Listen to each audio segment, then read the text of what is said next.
งข้าวน้องโอเห็นไอ้ลาวล่ะเขาจังสีมอบให้ไอ้ลาวได้น้องโอ้ยบ่แม่นได้ว่าไอ้สิเอามาให้เจ้าเธอ ต้องให้เบาเล่าแล้ว แม่นี่จำนวนข่อยเว้าอะไรกันนี่ว่าเท่าไหร่นะ อย่างแล้ว โอ้ให้น้องโอนับเบิ่งเนาะ แม่น แล้วจังให้น้องโอเป็นผู้บอกว่าเท่าไหร่มันอยู่ในนี่หมดแล้วนับ จับ เบิ่ เบิ่ ง งก่อน ใจบ่มีผู้หักหลายเลยก็ถือว่า ช่วยกันเข้ามาได้เนาะ แม่ ยัง น เปิดสมทบอยู่ถ้าเกิดว่าใครอยากช่วยเท่าใดกันเนาะถ้าเกิดว่าอยากให้มัน อย่าลืมกดติดตามเพื่อเป็นกำลังใจให้ผมด้วยนะครับทุกคนขอบคุณมากๆครับ ซึ่งเปิดภาพขึ้นพี่น้องไอ้ตอนแรงบาดนี้ก็ได้ทางทีมงานกับเมื่อเบิดแล้วมันคำเฮาหากับมาพี่น้องเลยเช็ดอะไรเราไปเวียกพี่น้องต้องขออภัยทาง FC หลายๆเด้อเนาะที่ทามึงก็ได้เพื่อนปะแก้วในกาติดอันนั้นแล้วพี่น้องเลยติดแสงเชอร่าเซลลเป็นที่เรียบห้อยบาดนี้บ่อยู่เบิ่งถ้ามืดก็ได้นี่มานี่มันน่ะค่ำแล้วอันนี้ฮะเลยป้านี่หุ่งอยู่คือกันแต่ว่ามาเอิญเขาสิเอาขึ้นไปป้าอยู่หลังคาแล้วก็มัดไว้แน่นๆมันจังแดดตลอดจังไฟเต็มพี่น้องเอ้ยเขาสิเฮ็ดให้ข้างรถมานี่มันค่ำแล้ว บ้าจ้อยนี่ถูกรัดเบี้ยอะไรเนาะ ฮะ บ้าจ้อยถูกรัด เฮ็ดหยังเดี๋ยวนี้ป้า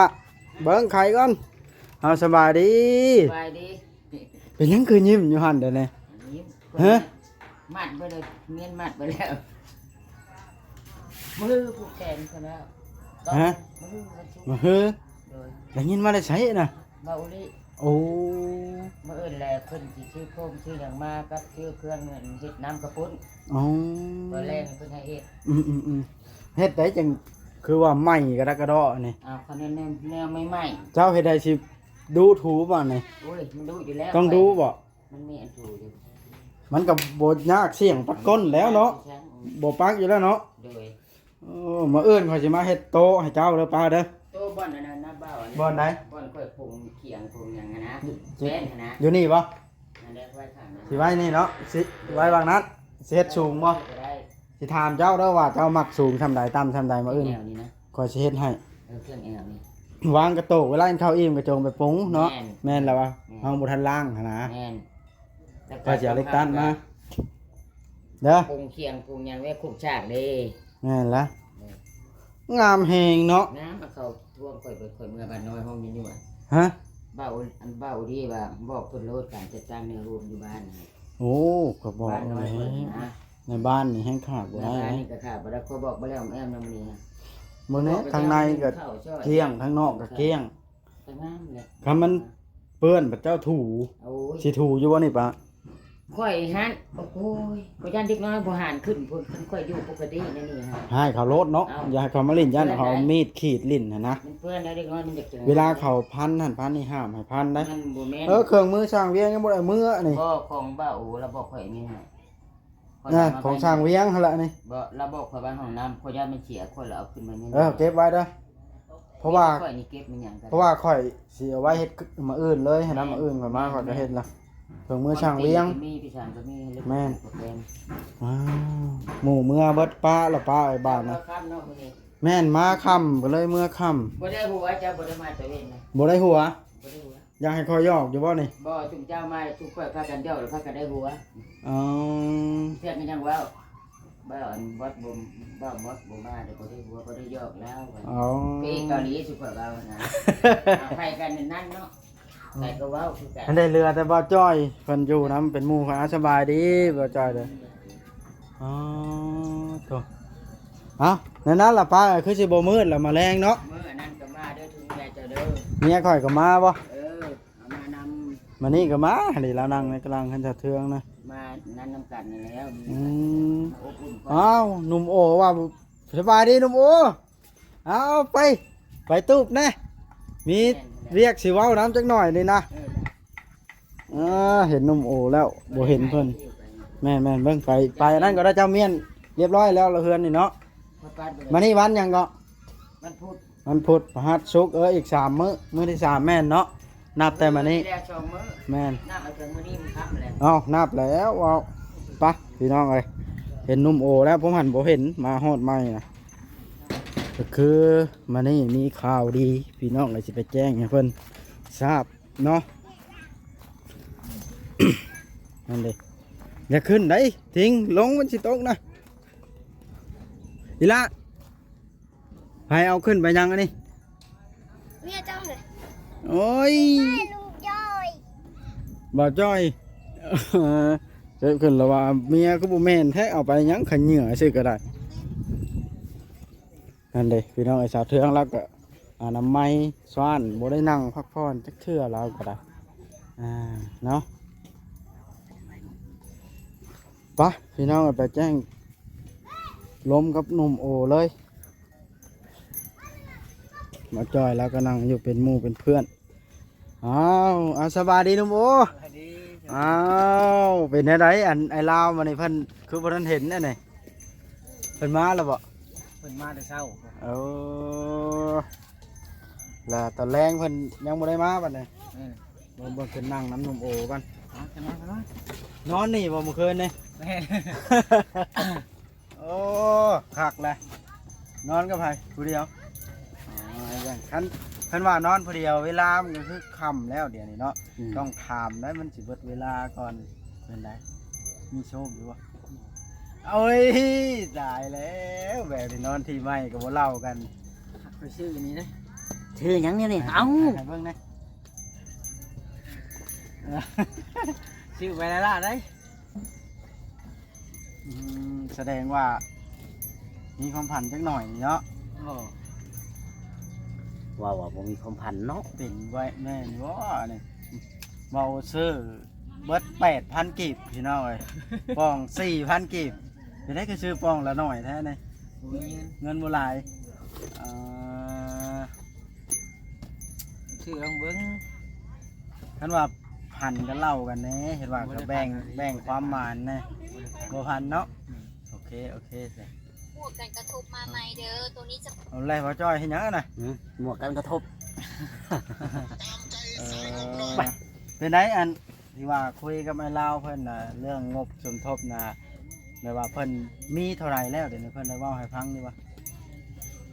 หมวกค่าสร้างมีเท่าใด4,500 งบค่าสร้างหาได้อ๋อมีแต่4,500 โดย โถถือว่ายัง หนา บ่ สาหัส ยังหลายอยู่ใช่เนาะจ้าง50,000น่ะได้แต่4,500เฮ็ดอะไรบ่จอยบาดนี่ บ่ฮู้กันแล้วต้องหาแบบนี้ตำรวจต้องหา นักเลยพี่น้อง FC ทุกท่านเนาะคลิปนี้ก็ได้ฝากถึง FC พ่อแม่ทุกคนเนาะ FC ทุกท่านผู้ใจบุญถ้าเกิดว่ามีจิตใจอยากช่วยเหลือผู้เล็กผู้น้อยพี่น้องไอ้ผู้ละ4-500ผู้ละ1,000ก็แล้วแต่จิตใจอยากช่วยน้องโอพี่น้องเอ้ยค่าสร้างเพื่อนเดี๋ยวนี้ก็ยังขาดหลายเนาะก็คือมื้อนี้มีข่าวดีบ่วัดก็มี FC ท่านหนึ่งที่เพิ่นอยู่เกาหลีทางแม่เนาะเพิ่นบ่ได้ออกประสงค์ออกนามดอกเพิ่นว่าเพิ่นอยากช่วยสมทบเข้ามาหนูโมยเพิ่นน่ะส่งเงินมาเข้าบัญชีบ่าวจ้อยเนาะบ่าวจ้อยมีบัญชีเงินบาทเด้บ่าวจ้อยมาสิถามนี่ หยังเนาะ พี่อันเรื่องค่าทำนมทำเนียมมันแบบใดแน่ถ้าส่งเข้าบัญชีเจ้าแล้วเจ้าถอนออกมานะ เอาข่อยบ่ได้ไปจังได๋ ก็อันนั้นแล้วจังหวะเล่าให้ FC พังเนาะ เพราะว่าเจ้าของมันข่อยต้องโอนเข้าบัญชีเขาเจ้าของบัญชีเขาหัก1,040เมื่อก่อน1,020เนี่ยนี่เขาเอา1,040เพราะว่าบัญชีมันมีปัญหาหลายเนี่ยนะ เอาแล้วว่า1,040 บาทเขาหักต่อ แม่น 1,000 ต่อ 1,000ได้ คัน10,000 บาทในแม่น 400 400 บาท แม่น เขาหักไป แม่นเพราะว่าบ่จอยกะไปโอนเข้าบัญชีเขาอีกที บ่ นึง จ้อยนี่ได้ออกแห้งฟรี แม่นได้ออกแห่งพี่แต่ แต่ว่าก็อยากช่วยน้องโอเนาะ แม่นอยาก ครับ ช่วยน้องเพิ่น ถ้าเกิดว่ามีผู้อยากโอนเข้าก็ยินดี แม่น เนาะ แม่น ไม่ว่าช่วยเข้ามาแล้วก็เฮาถอนมาให้ไอ้เราเป็นผู้ถือ แม่น ก็คือมานี่อ้ายก็ได้มาแล้วจำนวน นี่ เอาได้น่ะ เบิ่งก่อนเนาะเท่าไรกันอันนี้นะสิเอามาแจ้งข่าวน้องโอเห็นไอ้ลาวแล้วเขาจังสีมอบให้ไอ้ลาวได้น้องโอ้ยโมแม่นได้ว่าอ้ายสิเอามาให้ เจ้า เจ้า เลย ถือ ต้องให้เล่าแล้ว แม่นี่จำนวนข่อยเว้าอะไรกันนี่ว่าเท่าใดนะ ยังแล้ว โอ้ให้น้องโอนับเบิ่งเนาะ แม่น แล้วจังให้น้องโอเป็นผู้บอกว่าเท่าใดมันอยู่ในนี่เบิดแล้วเอานับ จับ เบิ่ เบิ่ ง ง เนาะ ก่อน 4,000เท่าใดเอาเว้าให้ FC ครั้งดังๆแม่น 4,800 แม่น ก็ เงิน คือ 5,000เนาะ เพิ่นส่งมาให้นะ5,000 บาทแต่ว่า ของหักครับ ห้านเขา อืม หัก200 บาทเหลือ4,800นี่แม่เด้อได้เอามาแจ้งข้าวน้องโอแล้วก็สิเอาไปมอบให้ลาวถือ ไว้รวมให้ค่าสร้างเนาะ แม่น เอาดีใจน้ำก็ได้ถือว่าส่วนหนึ่งแล้วเป็นแม่ที่บประสงค์ออกน้ำอยู่เกาหลี เออ ลาวะ ดีใจน้ำนมโอหลาย ดีใจป่ะมีผู้หักหลายเนี่ยก็ถือว่า ช่วยกันเข้ามาได้เนาะ แม่ ยัง น เปิดสมทบอยู่ถ้าเกิดว่าใครอยากช่วยเท่าใดกันเนาะถ้าเกิดว่าอยากให้มันเต็มจำนวน5,000นี่ต้องส่ง ปลายมัน ปลายมันเนาะ แม่น มามันก็จะสิยังเต็ม มีตัว โอ้เห็นอันใดบาทเนี่ยเขาถ่ายคลิปอยู่บุพังหับก็ได้เนาะขออภัยทางแม่เพิ่นเด้อเนาะนี่ครับเพิ่นเบิ่งคลิปนี่ก็เฮายังบ่ทันแล้วเวียกพี่น้องต้องขอโทษเพิ่น ข เนาะ อโทษเพิ่นหลาย เงินส่วนนี้ก็เพิ่นน่ะเอามาบ่แม่นว่าสิแน่ว่าให้ส่วนนั้นส่วนนั้นเอามาสมทบไว้นะน้องโอ ๆแม่น ชื่อเพิ่นน่ะข่อยบ่เว้าได้เพิ่นบ่ให้เว้าเนาะ แม่นเพิ่นบอกให้บอกก็บอก แม่ ว่าน แล้ แต่ ว ว่าเพิ่นช่วยด้วยใจหั้นนะนี่ล่ะข่าวดีที่บาวบอสเว้าตอนแรกเมื่อวานนี่นะ ก็ถือว่าหลายเติบได้นี่เนาะถ้าเป็นเงินกีบเฮาเท่าไรบ่จอย เกือบ3 ล้าน คุณนะสมมุติเงินกีบเฮาอันนี้1 ล้านนี่เนาะ อืม อันนี้นี่2 ล้าน อืมอันนี้ 3 ล้าน3 ล้านป่ายได้บ่จอย แม่นบ่ แม่นเนาะเอ้านี่นี่มันก็ ปลายมัน เกือบล้านแล้วเด้นี่ตัวนี้ก็หามัน3 ล้านป่ายเนาะ แม่นบ่ เอ้า เออ หมูแม่นนะได้อันนี้ก็1 ล้านฮะสมมติอันนี้ก็2 ล้านฮะ อืม 2 ล้านยังเหลือ500นี่ตัวนี้ก็3 ล้านฮะ อืมมันก็บ่ฮอดตอนนี้เนาะ ตัวนี้บ่ฮอดมัน3 ล้านปลายเด้ อืม ก็ถือว่าไว้สมทบกันไอ้เราอ่ะมีเท่าไหร่ก็ค่าสร้างอ่ะลืมแล้วจังได๋ 4,500 5,000 6,000 7,000 8,000 9,000เนาะรวมกับของเรานะถือว่าโอ้ ได้หลายเติบเลยดิ ในลายเติมแล้วได้มี9,000แล้วได้เนาะแม่นแล้วว่าของเรา4,500เด้ตัวนี้ไปเติมให้เป็น5,000นี่ตัวนี้โอ้ได้9,000แล้วได้มาจอย9,300 อืม โอ้ดีใจนะน้องเอ้ยความจริงเจ้าใกล้แล้ว มันใจแล้ว แม่นใกล้เข้ามาแล้วก็ถือว่าเงินส่วนนี้อ้ายสิถือไว้ก่อนเด้อเพราะว่าเบาลาวมาอ้ายจังสิไปมอบให้ลาว FC กับเป็นพยานนำกันว่าอ้ายบ่ได้เอาไปทางใด แม่น เงินกับบริโตกเฮียเสียหายไปใช้เนาะกันยังก็ถือว่าไทเฮากับบริฮักไปใส่จักกีบจักหวาดเลย ก็ตามที่พาเพิ่นฮักไปหาแล้ว แมนเอาถือไว้คือเก่าเด้ออย่าว่าชันว่าซี่ได้ ให้เรามาจังสีอันเอาให้เราคำบุเห็นมานี่กับมือใหม่เพื่อละเนาะ แม่น เพราะว่าเราก็ต้องเข้ามาเพราะว่างานเราอยู่นี่เนาะ บ่มานี่กับมืออื่นแม่นวะ ถ้าเราเข้ามาก็ต้องมืดๆไปเลยเนาะ แม่น ส่วนหลายเราจะเข้ามาช่วงนั้น ก็คือมันแรงนี่สิกินข้าวกับหยังมาแรงนี่สิกินลาบงัวน้ำน้องทุกบ่ เห็นน้องทุกลาบงัวยากเนาะนี่ยังก็กินยูทูบนี่นอนนี่เพราะว่าพันยังก็บอกกันในได้เนาะแรงก็ได้มันเล็กเพราะว่าเล็กออกคู่มือได้อยู่ลาวเฮาบอกกับวันเสาร์กับวันอาทิตย์นี่ไปเบิ่งนาทีมันนะบ่ใจค่อยค่ำนี่ โอ้ยให้คอยเบิ่ง ทัน นะ ได้เวลาเข้ามาพักควรเฮากับสิได้กลับมานะเนาะแล้วให้น้องโอเพิ่นคุยกับแม่ฮักเพิ่น 13 เพิ่นคอยได้ซินะ น้องของเจ้านั่นแหละ ว่าดอกคุยกันบักหึง 14 เบิ่งก่อนโอ้ก็ถือว่า14นาทีโดนพอสมควรแล้วเนาะน้องโอเนาะ โดนเลยติ นั่งคุยกันจักหน่อยก่อนเห็นว่าก็ได้เนาะ น้ำโมหิวเข่าเราจัก จะได้ถามเรื่องส่วนตัวได้อยู่บ่เนี่ยจักน้อยหนึง ถามได้ อ้าวสิถามน้อยหนึง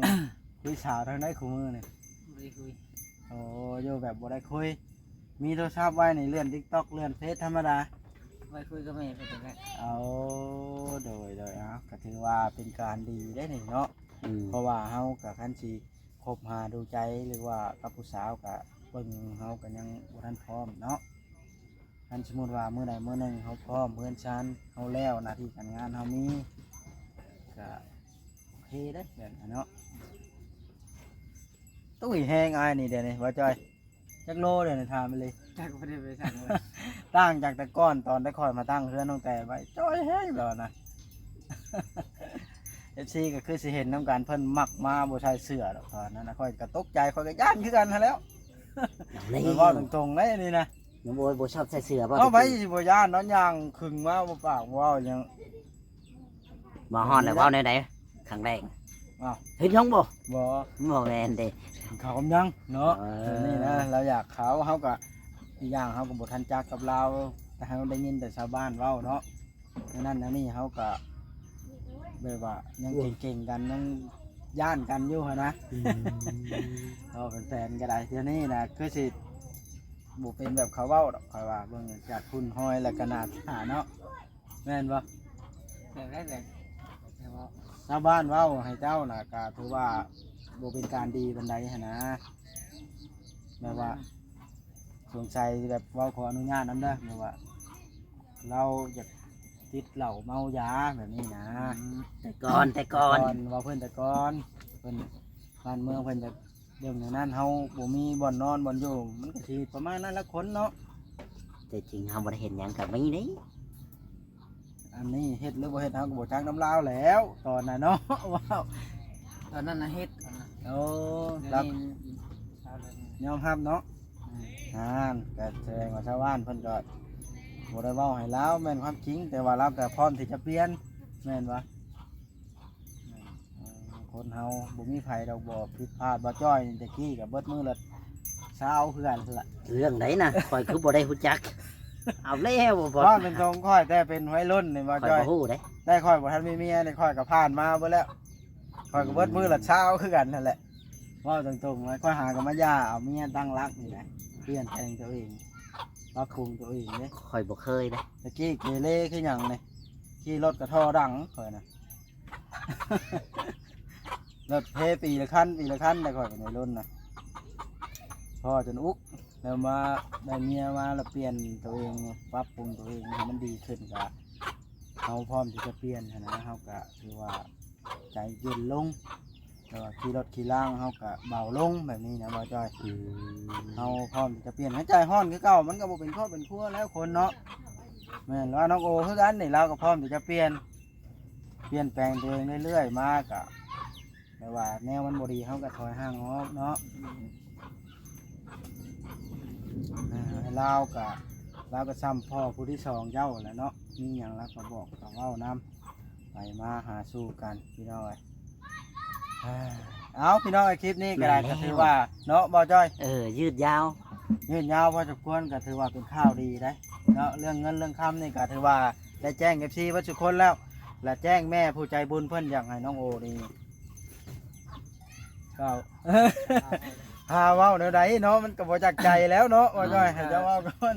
เอานมมือขึ้นแม่เพิ่นบ่ได้เอาประสงค์ออกน้ำดอกเพิ่นผู้ใจบุญขอบใจเพิ่นนั่นแหละเอาว่าเลย ขอบใจหลายเด้อที่ส่งเงินมาสมทบ เดี๋ยว ค่าสร้างให้ลูกแล้วก็ให้อยู่ดีมีแห้งความเจ็บอยู่จะได้สงไข่จะสมีขอให้ห่างให้มีเก่าๆขอให้รับไม่รวยนอนรับให้ได้เงินหมื่นนอนตื่นให้ได้เงินล้านสุขภาพเข้มแข็งสาธุ สาธุขอเพียงแต่จากใจน้องเพิ่นเด้อแม่เด้อเนาะอย่างไรก็ขอให้แม่อยู่ดีไม่แห้งสุขกายสบายใจขอบมกขอบใจแล้วก็ขอบบุญขอบคุณที่ส่งเงินมาสมทบเนาะที่สงสารและหักแพงน้องโอยเพิ่นเนาะคนเฮาเนาะถ้าเกิดว่าบทใจบุญอะไรคนเฮาบ่ได้มีเชื้อสายต่อกันนี่ถ้าบ่อยากซอยอะไรเพิ่นบ่ซอยได้เนาะเพิ่นหักแพงนี่ก็ถือว่า สาธุขอให้เพิ่นอยู่ดีมีแห้งตลอดปีตลอดไปเอายังมันขวัญเน้นสาธุนะคลิปนี้ก็สิได้จบซ้ำนี้แหละเนาะ จบแล้ว เอาพี่น้องถือว่าดีใจน้ำเด้อน้องถ้าเกิดว่าท่านใดเนาะผู้อื่นก็อยากสมทบก็ยินดีคือเก่าเนาะบ่าวจอย ได้คือเก่า เฮาก็เอามาแจ้งเฮาก็บ่ได้ขอฮักเครือแห้งเต้นแล่นดอกมีแต่ว่าอยากซอยน้องเพิ่นให้ได้เฮือนได้ชานหลังนี้ขึ้นหั้นนะ แม่น เพราะว่ามันยังหลาย ก็ใช้งบประมาณหลายอยู่เด้ แม่นโอเคเด้อน้องเด้อเอาสบายดี สบายดี เอาพี่น้องเอ้ยบาทนี่ก็ถือว่าได้แจ้ง FC ทุกท่านเบิดทุกคนเงินก็บ่ได้ตกเฮียเสียหายไปไสก็คือว่าเฮาถือไว้คือเก่าไอ้ลาวมาจังสิมอบให้ลาวเป็นผู้ถือเองบัดนี้เนาะเฮาก็เป็นหน้าที่ผู้เอามาสมทบเนาะก็ถือว่าขอบคุญขอบคุณที่แม่เพิ่นอันนี้ก็ได้ให้บ่าวบอสพอได้มีงานแล้วก็มีคลิปถ่ายได้ลมกับน้องเพิ่นหั้นนะเนาะถ้าเพิ่นบ่มอบให้เฮาก็บ่มีแนวอันมาถ่ายมาลมกับน้องเพิ่นเฮาก็สิบ่ได้ยอดวิวเว้าตรงๆซะเนาะเฮาก็ถือว่าเพิ่นไว้ใจแล้วเนาะเพิ่นจังให้มาเป็นสะพานบุญก็ขอขอบคุญขอบคุณเพิ่นเนาะที่ไว้วางใจมอบหน้าที่นี่มาให้เฮาเป็นสะพานบุญให้เพิ่นพี่น้องเอ้ยเอาเว้าลาย FC คือสิบ่อยากฟังพี่น้องเอ้ยมันยืดยาวคือสิรำคาญแล้วล่ะเนาะ